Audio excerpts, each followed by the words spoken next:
Nebuchadnezzar, the great king of Babylon, built an empire envied by all rulers of antiquity. He was the one who destroyed Jerusalem and took the Israelites captive to Babylon. His works, such as the Hanging Gardens of Babylon, became symbols of his power and grandeur.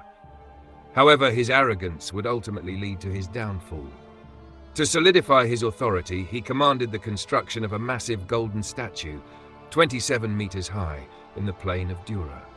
All the peoples of the empire were ordered to bow down to it as soon as they heard the sound of trumpets, harps, and drums. The command was absolute. Anyone who refused would immediately be thrown into a fiery furnace. Among those present were 3 Israelites, Shadrach, Meshach, and Abednego. Although they lived as captives, they remained faithful to their God and refused to worship the statue. When Nebuchadnezzar learned of their defiance, he was furious.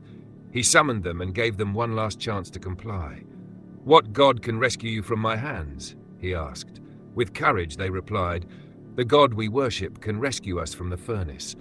But even if he does not, we will not worship your statue." The king's rage knew no bounds.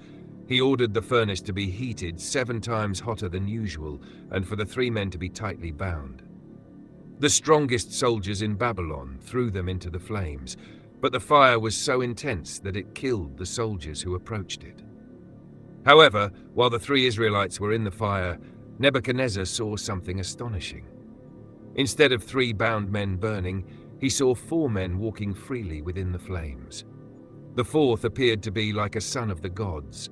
Terrified, he commanded them to be brought out. To everyone's amazement, they emerged without a single burn, not even the smell of fire on their clothing or hair. Nebuchadnezzar acknowledged the power of their God and declared, "Blessed be the God of Shadrach, Meshach, and Abednego, who has saved them." From that moment, he decreed that anyone speaking against their God would be severely punished. Yet despite this recognition, his arrogance persisted. Soon after, the king had a troubling dream. A massive tree that reached to the heavens was cut down by an angel, leaving only its stump. Daniel explained that the tree symbolized the king. His kingdom would be taken from him, and he would live like a beast for 7 years.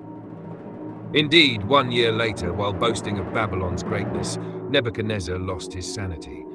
He lived like an animal, eating grass, his nails growing like eagle's claws, and his hair like feathers. Only after 7 years did he lift his eyes to the heavens and recognize that the God of heaven was the one true ruler. He repented, and his throne was restored. The story of Nebuchadnezzar remains a timeless warning about the dangers of arrogance and a testament to the power of faith and humility.